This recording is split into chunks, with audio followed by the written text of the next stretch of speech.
very hard this thing, to go place to place, door to door, country to country, very hard this thing.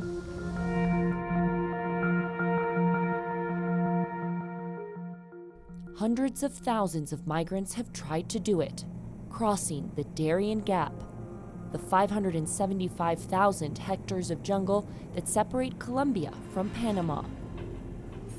Migrants from Asia, Africa, the Middle East, and the Caribbean trying to make their way up north, most to the United States. But we begin our story in the Colombian port city called Turbo. This city, with just 170,000 inhabitants, is the final major stop in Colombia before moving on to Panama. Cabello, a native from Bangladesh, has been in Turbo for more than 15 days. He left Bangladesh 2 years ago to make his way to the United States. He says he is fleeing from political persecution. People, they want to run from the country. People, they want to save their life. So we have to try to live our life. We have to save our life. That's why we run from the country, because our politics is so much problem.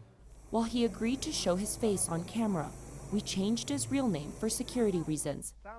The family he left behind helped pay for the trip, but in the border between Venezuela and Colombia, he claims police took his money, cell phone, and papers. My family also give money they don't have. Even those things they have, they are selling for me. Now we don't have any money. Even me, I don't have money. Even sometimes I'm thinking I want to eat something, like outside. They have a lot of fruit, but I don't have money to buy something. Stuck in Turbo with 15 other travelers from Bangladesh, they are waiting for money sent from abroad to continue the journey. Everyone is afraid. Let's see, we have to wait for next the news, how's good condition, then we have to go. People, they want nice life, and we're hearing the United States life is nice. That's why we have to save our life, we have to go that side and just take nice life. Experts on migration believe 100,000 migrants like Cabello attempt to cross Colombia each year to go up north. Eso es lo triste de este martirio de estas pobres personas, porque ellos cuando llegan a Turbo creen que ya han coronado o que por lo menos han coronado gran parte de su viaje. Y resulta que para mi concepto y mi parecer, aquí es donde empieza la tortura para esos pobres, porque ellos se van a enfrentar a una caminata en una selva de 8 o 10 días. Creo que el paso por Nicaragua es dificilísimo para ellos. Entonces, ellos llegan aquí con la ilusión de que ya van a llegar y resulta que no. Para mi concepto están en la mitad del camino apenas y les falta lo más duro. Fabrizio Alberto Marin is the administrator of Turbo's tourism dock. He has seen thousands of migrants pass through his city, migrants that have traveled from all over the world, usually entering South America through Ecuador, Brazil, or Guyana, countries with lax visa requirements. By the time they get to Turbo, they have to prepare for the trek across the Darien Gap, the only passage between South and Central America. Aquí la gente madrugaba a 4 o 5 de la mañana, había uno que les vendía agua, otro que les vendía botas como dice ahorita, otro que les vendía carpas impermeables para que ellos se protegieran de la lluvia, que las candelas, que un mercado. Y en esa época tú veías allá al frente afuera carritos, triciclos, la gente vendiendo de todo, haciendo su negocio. By 2016, Colombia saw a surge in migration, especially from Cuba. Cubans feared that U.S. immigration policies could change, and they were right. In 2017, President Barack Obama ended the wet foot, dry foot policy, which guaranteed U.S. residency to any Cuban that set foot on U.S. soil. 50-year-old Cuban citizen Yadira and her husband left their island in December of 2016. Their 2 daughters and 4 grandchildren stayed behind. They started their South American journey in Guyana, crossing rivers and jungles to get to Colombia. They have stayed and worked in different cities to save money and try to gain legal status. Yadira says their only objective is to legally work in a country that will give them a higher wage than their monthly income in Cuba. Pero a nosotros nos dan el trabajo más fuerte. Lo que a un colombiano le pagan 50.000 pesos en el día, a nosotros nos pagan 25 y a veces hasta 10.000, porque eres emigrante. Y no nos queda de otra porque hay que pagarse la comida, hay que pagarse la renta y hay que guardar para el viaje. In May of 2016, Panama closed its borders to these migrations. Hotels and even warehouses in Turbo were filled with thousands of migrants waiting for the passage and money to continue their journey. Some were hoping the Colombian government would deport them to Mexico. Others, who wanted to avoid government detection, were willing to pay smugglers. Yo en el 2016 pegué aquí unas lloradas muy bravas por el tema de los niños, porque uno veía a unos niños en unas condiciones y uno decía, por Dios, los van a enfrentar ahí, a llegar a Capurgana, a caminar 7 u 8 horas por una selva, que no es ni siquiera una selva plana, que tiene montañas. Cuentan que hay una loma que se demoran como 8 horas subiéndola. Imagínense un niño de brazos, un niño de recién nacidos. Mas, sin embargo, la ideología de ellos es esa. Ellos decían, nosotros nos vamos y queremos seguir, y si nuestros hijos van con nosotros, llegan con nosotros, y si nos morimos todos. Colombian citizen and resident of Turbo, Amelia Rosa, lived near one of these warehouses and said migrant families came to her asking for water, electrical power to charge cell phones, and sometimes even more. Decían a uno que si le podíamos hacer el favor que su familia que estaban por allá por Estados Unidos, que le mandaban sus 50 o 100 dólares si uno podía hacerle el favor de cobrárselo, porque aquí ellos no le aceptaban, por lo menos aquí en Colombia, de que ellos mismos cobraran.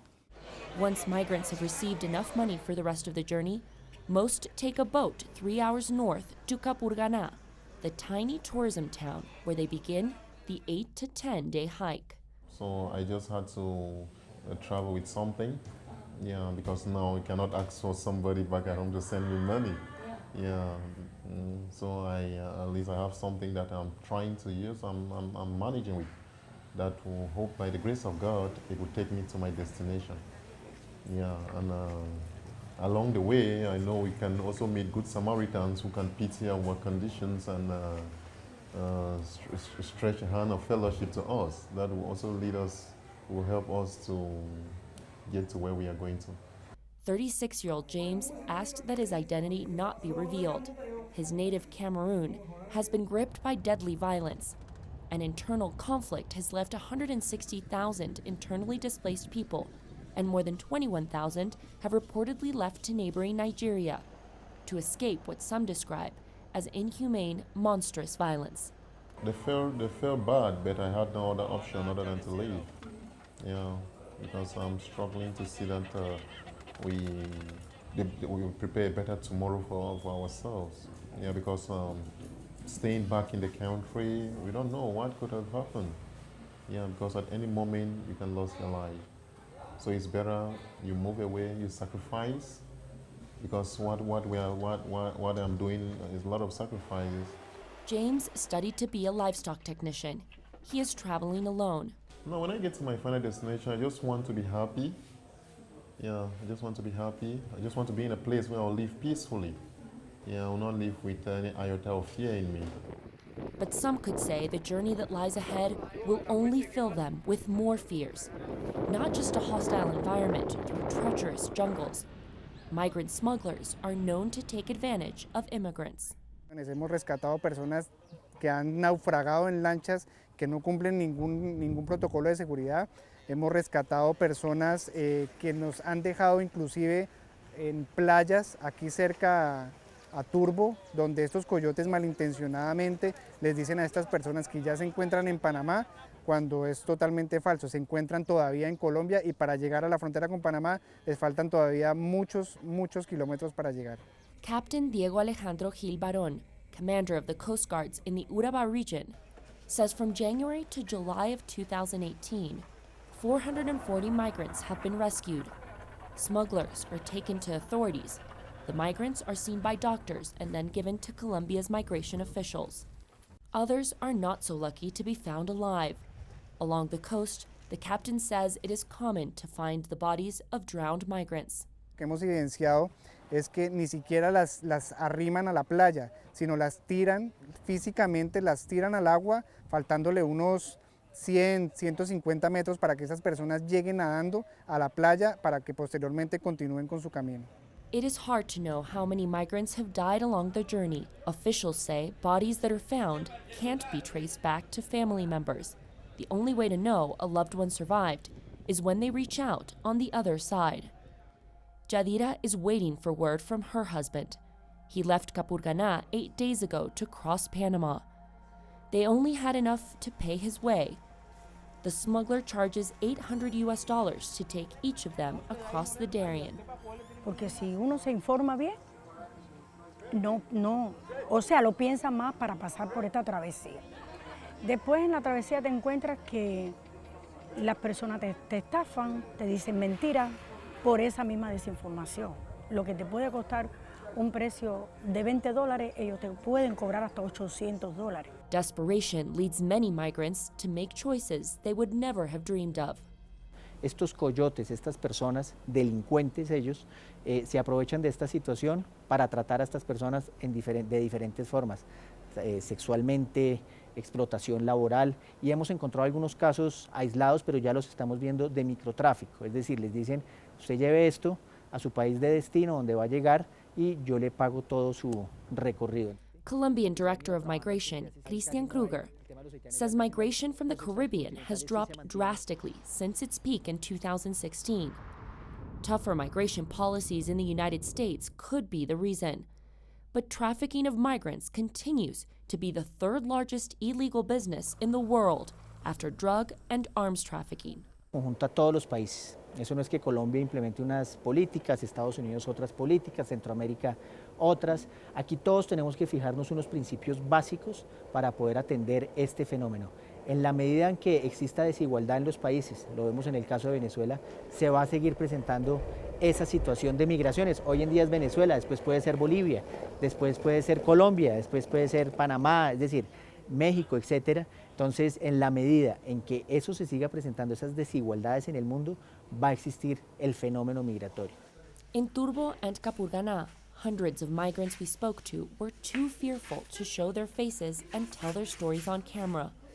All of them shared accounts of how they were fleeing economic hardships, violence in their hometowns, or political persecution. Cada persona tiene sus razones, sus motivos. Si quisieran saberlo, se sientan y lo preguntan, pero somos personas comunes y corrientes que tenemos dolores, tenemos situaciones de la misma política de cada país, que uno a veces no está de acuerdo, y no todos los países tienen el mismo sistema. Cada uno viene con su razón. Todo el que pueda brindarle una mano a un hermano es hermano. Es un ser humano igual que todo el mundo. Despite any fears of what they may endure on the journey, most seem to be at peace with the decision they have made. They have a blinding faith that families and strangers will extend a hand along the way, and that they will finally reach some peace.